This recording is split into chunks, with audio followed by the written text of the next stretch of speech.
Okay, hi everyone. Thanks. So, yeah, real quick. I'm Laetitia. I'm at the Construction Economics Department. Oh, yes, thank you. Department of Construction Economics. I lecture in real estate. I've also got QSs in my class and construction managers. So we've spoken quite a bit already about organizations and the requirements for BIM, but because we do science, we need to prove, and this is why we did the study. But just to set the stage, the built environment has got many challenges. Like you do know, we've got the ESG challenges and so on and so forth. To solve these things, we need to digitize. But the problem is that our industry is a bit slow in taking up digitization compared to other industries. So we need that. We need to gather data. If we don't have the data, then we can't make data-driven decisions. And that's what we need to solve our problems. So BIM is the way. And yeah, we need digitization. So the concern that our sector is a bit slow is not a rumor. There is the international study that indicates the take-up of digitalization in all sectors, and you can see that the construction sector is second behind, with only hunting and agriculture after us. So yeah, things have changed, we are improving, and we are moving on. But now, so the question we asked is, why is our industry slower than others? I mean, we do like awesome buildings, why don't we awesome tech? And the other question is, what delays the decision-making process in organizations? Why don't we digitize faster? And the reason is, we thought it might be that the organizational structure and culture might contribute to this delay. We did a study to go and find out if that was true. So there's lots of global research indicating similar things, and that there's an article in the BIM book that you can read if you want all the technical details. All right, so typically you get three kinds of organizational structures and cultures. The first is your traditional organizational structure, which is the hierarchical structure where decision making happens from top down, and often there's not much other communication in the organization, just comes from the top, and all the decisions are made there. Then you get your more modern decentralized structures like the matrix structure, modern structure, holacracy structures, and in these structures the decision making happens in groups, and these are empowered employees that participate in the decision process. Then you, on the real advanced side of the spectrum, on the opposite side, you get the teal model, which is completely decentralized, and it's more of a humanistic and organizational democracy culture. Really empowers employees to self-actualize, to be the best person you can, to live your dream, you know, to do things like that, and to do meaningful work and to find meaning in your work. And in these type of structures, the decision-making is bottom-up, and the emphasis is on consensus in teams. Okay, so the question then was, let's go do a study, let's go and find out. And the first thing you do is your literature, and then we saw that mindsets is the most important thing, because that shapes the culture. And the question is, what is the mindset of the top people in the organization? So some have the closed mindset, they're opposed to change. It's like, it's not for me. I've been doing this for 30 years, this is the way we've always done it, and we've had great success, why should we change? All right? And then these are such giants in the industry, and you know, such revered individuals, and that we sort of, yeah, sure, you know, if you say so, then that's the way. But then on the other side, you get a mindset that's open to change. And if you have that open to change mindset, you want to try new things, you want to see if you can improve. You don't want to stay the same, you want to maybe improve. And in those organizations, with an agile mindset, a learning mindset, we could see that BIM and the inclusion of digitalization could happen a lot quicker, and it did. Because successful digital initiatives do need that kind of culture. They don't happen in the culture where there's a closed mindset. So the present is a very challenging time. We've got a lot of new stuff. We've got ESG, we've got climate change, we've got lots of new governance and reporting that we've got to do, and compliances and so on, especially in the industry, big organizations like REITs and so forth, pension funds and property owners.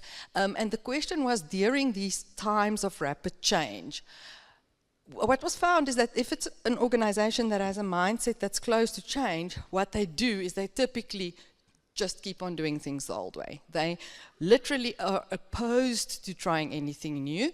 They fall back on what they know, and we call this organizational inertia. So when that sets in, the organization will automatically react based on past experience and not look towards anything possibly new. They will actively resist change. So there's the theoretical, but like I said, it's all in the book. Basically compared the traditional hierarchical structure to the modern and matrix structure in the study, and we looked at the times of uncertainty in our industry and what's the impact of all of these on digitization and on BIM. The theory and the literature, the scientific stuff's in the book. I'm going to skip that. Basically, we took 3 different data sets. First, we read a lot of literature.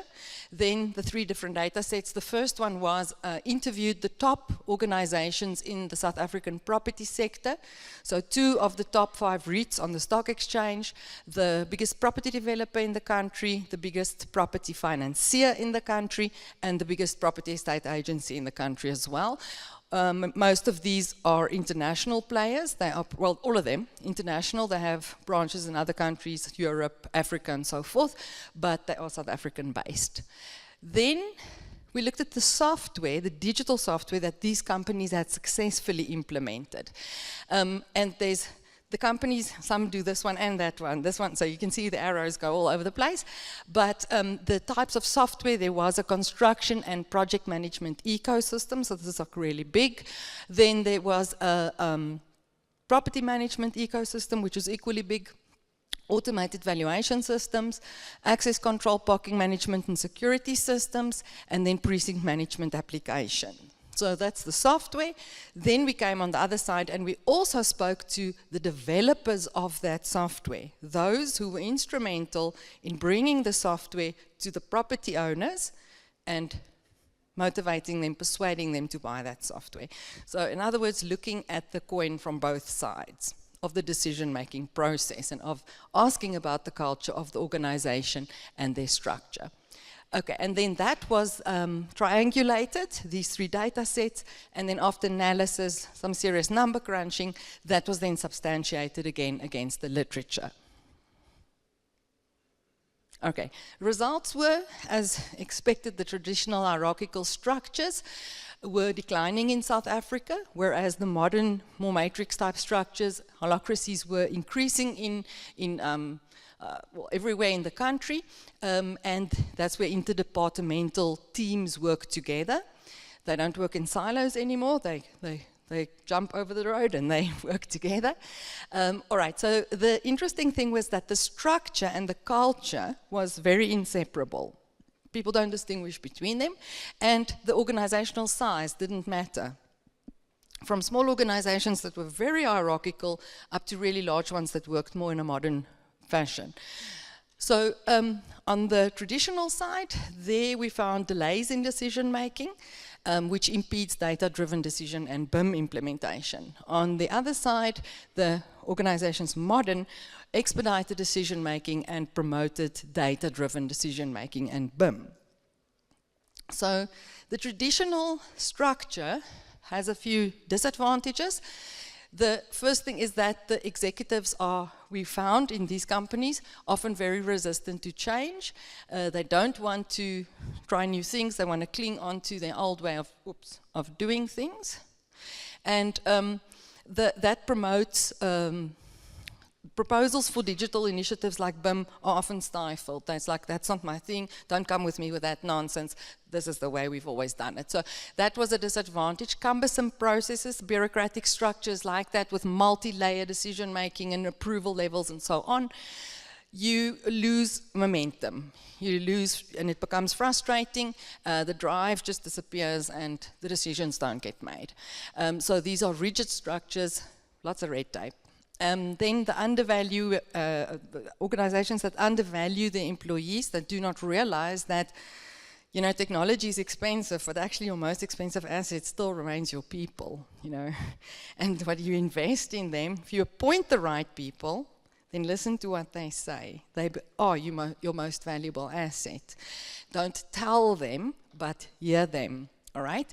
But I'll come to the final decision making. So the problem was that in many of these hierarchical organizations, the employees felt unappreciated, undervalued, and they adopt this culture of apathy. I show up at 8, I leave at 4, I just work for money, you know. Then the really great thing was that in the organizations where change happened, either the founder members or some of the senior execs left the organization, made space for someone else, new to come in from outside. Suddenly, digitization started happening. Suddenly, the mindset could change, and this was found in all of the organizations. They all came from this legacy where we did things one way, and then only when those people left, they could change. So that because the new leaders could prioritize and embrace the collaborative approach, and create success and implement that in the digital world. So in modern structures, these were able to expedite because they don't have such deep layers of red tape and approval levels, and the communication doesn't get lost because mostly done in teams. The decision makers were more flexible, they had a mindset open to change and to growth. In these organizations, they were referred to as leaders, not as only managers, but also as leaders. As we've heard, BIM lead and team lead and so on, the words that we've been hearing as well. Then the leaders actively sought out input from their employees. They motivated their employees to participate, and they do listen to them. They listen to the Gen Zs. They hear them. Yet, well, okay, I'll come to the yet in a sec. All right, so they were recognized and valued and motivated, and the employer realized that if I have a motivated workforce, I get that much more out of them. It's like saying, if you want action, you can make a fire under someone's behind and they'll jump, but only as long as the fire is there. But if you make a fire in their heart, they will keep on performing long after you're gone. So that was the big difference. They treated their employees with respect, and they fostered a sense of ownership in the company because their values were the same as the company's values. So the results then confirmed the importance of the role of leaders in organizations. The conclusion then, and this is interesting, organizations where the decision to implement BIM was the insight to do that came from the top. And it was we're gonna BIM, that's it, that's our new strategy, and we're all gonna do it. The minute that happened, then the decision-making participation could also come from the bottom, because then suddenly the people are empowered, they're working in the same frame of mind, they're on the way to the same thing, and they can assist in participating and decision-making. All right, that's it. To get fit for BIM, then the last thing is just the strategy. To cultivate the right mindset is the most important thing.